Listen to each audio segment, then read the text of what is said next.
పోతాయో వాళ్ళు ఏంటంటే ఓ రప్ప రప్ప అంటము, పవన్ కళ్యాణ్ గారి మీద కేసు పెట్టడము, లేదా పవన్ కళ్యాణ్ బూతులు తిట్టడము, లేదా ఈ చంద్రబాబు గారిని తిట్టడము. వీటితో ఏమవుతుందంటే అసలు రాష్ట్రంలో ఈ అలజడి తప్ప అసలు అభివృద్ధి ఏమి జరగట్లేదా అనే ఒక వాతావరణం ఏర్పడుతుంది. సాధారణంగా నాకు తెలిసిందంటే ఇలాంటి వాతావరణం వస్తే కూటమి ప్రభుత్వానికి నష్టం జరుగుతుంది, వైసీపీ పార్టీకి లాభం జరుగుతుంది. ఎప్పుడు కూడా ఏంటంటే పనిచేసేవాడిని ఖరాబు చేయటం, కదిలించటమే ప్రతిపక్షాల పనిగా ఉంటుంది. నేను ఒక మాట చెప్తా. నేను 10వ తరగతి 8వ తరగతి చదివేటప్పుడు మా అక్షరాలు చాలా గుండ్రంగా ఉండేవి, తెలుగు అక్షరాలు. అలా రాసుకుంటూ ఉంటుంటే ఈ రాతరానుడు ఏం చేస్తాడంటే పళ్ళు ఊపుతూ ఉంటుంటాడు వీడు రాయకుండా.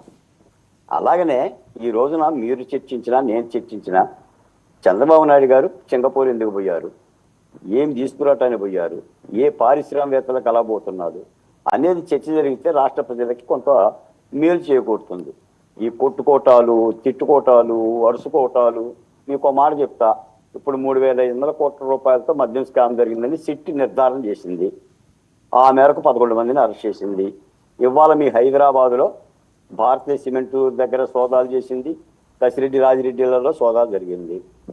ఇప్పుడు మీరు కేఎస్ ప్రసాద్ గారిని అడగండి, ఏంటయ్యా ఈ సిట్కి సంబంధించిన 3,500 కోట్ల రూపాయలు అనండి, అది ఒక అక్రమ కేసు, జగన్మోహన్ రెడ్డి గారిని లోపలేయటానికి కుట్ర చేస్తున్నారు కూటమి ప్రభుత్వం అని చెప్తారు.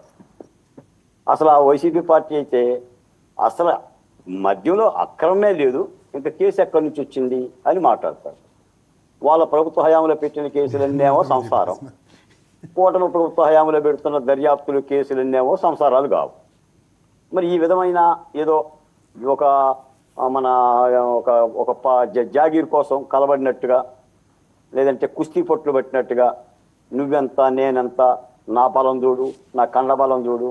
ఇప్పుడు మీరు ఒక మాట అన్నారు, జగన్మోహన్ రెడ్డి గారు 1,00,000 మంది సైన్యాన్ని రెడీ చేస్తున్నారు, ఇక వేట మొదలవుతుంది. 18 లక్షల మంది, లక్ష కాదు 18 లక్షల మంది. 18 లక్షలు అంటే కౌరవ సైన్యంలో కూడా 18 లక్షల మందే. కురుక్షేత్ర సంగ్రామంలో కౌరవ సేన కూడా 18 లక్షల మందే. ఇప్పుడు ఏ దేశం మీద పోతాడు దండయాత్ర, ఏ రాష్ట్రం మీద దండయాత్ర పోతాడు, ఏం చేస్తాడు 18 లక్షల మందితో? ఏమన్నా పందె పోటీలా, లేదా మన వీరమల్లు సినిమాలో చూపించినట్టుగా ఔరంగజేబు పరిపాలన? కాదండి, భారతీయ సిమెంట్స్ తనిఖీలు దేనికి?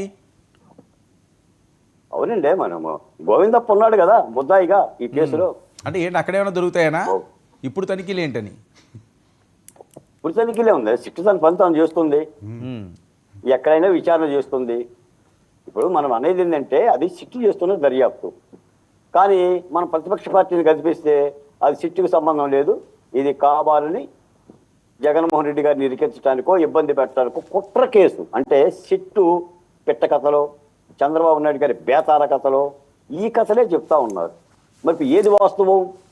కూటమి ప్రభుత్వం చెప్తున్న సిట్టులో మద్యం అవినీతి జరిగిందనేది వాస్తవమా, లేదా ప్రతిపక్ష పార్టీలు మేము అసలు తప్పే చేయలేదు, మేము ఎలాంటి మద్యం అమ్మలేదు, మేము ఎవడ కాలేయాలు పాడు చేయలేదు, ఎవడ కిడ్నీలు పాడు చేయలేదు, మాదంతా పారదర్శకంగా ఉంది? మీకు ఒక మాట చెప్తాను సార్, అసలు ఆంధ్రప్రదేశ్లో మద్యం పాలసీ ఎలా రన్ అయింది? ప్రైవేట్ వ్యాపారాలకి టెండర్లు పిలిచి సర్లేండి అవన్నీ మనం విన్నాం కదా. కాదు కాదండి, ఏంటి తాడేపల్లిలోనే పవన్ కళ్యాణ్ గారి మీద కేసు పెట్టారట? పవన్ కళ్యాణ్ గారి మీద కేసు పెడితే ఏమవుతుంది? పవన్ కళ్యాణ్ గారి ఆయన ఊడుతుందా ఏంటి? ఏముంది కేసు? ఆయన ఏమన్నాడు? ఆ వీరమల్లు సభలో ఏదో 2 మాటలు మాట్లాడిండు, మాట్లాడితే కేసు పెడితే ఏమవుతుంది? అసలు ఈ రోజున వీళ్ళు మాట్లాడుతున్న మాటలకే, పవన్ కళ్యాణ్ గారు మాట్లాడుతున్న మాటలకి ఏమన్నా అర్థం ఉందా? ఇప్పుడు నేను అనేది ఏంటి సార్, ఇప్పటికీ కూడా ఏంటంటే అసలు ఈ బూతు పంచాయతీలు, ఈ కలబట్టాలు, ఈ రోత పంచాయతీలు ఎంత దుర్మార్గంగా ఉందంటే వినటానికే చెవులను బట్టి రక్తం వస్తుందండి. ఇప్పుడు వాటిని పట్టుకొని మాలాంటి వాళ్ళని డిబేట్ చేసి, లేదంటే మీలాంటి వాళ్ళు మమ్మల్ని అడిగి, లేదా కేఎస్ఆర్ గారు లాంటి వాళ్ళు కాస్త మాలాంటి వాళ్ళ మీద కోపగించుకొని మమ్మల్ని కూడా తిట్టి, నేను అంబేద్కర్ వారసున్న బాలకోటయ్య, మీరేం ఇలా చేస్తున్నారని చెప్పి మమ్మల్ని తిట్టి, ఇప్పుడు ఇదంతా రాజంతా 5 ఏళ్ళు బరాయించిందే కదండి. నేను అనేది ఏంటంటే వాళ్ళ ప్రభుత్వం దిగిపోయింది, ఇంకా 4 ఏళ్ళు ఉంటే ఎన్నికలో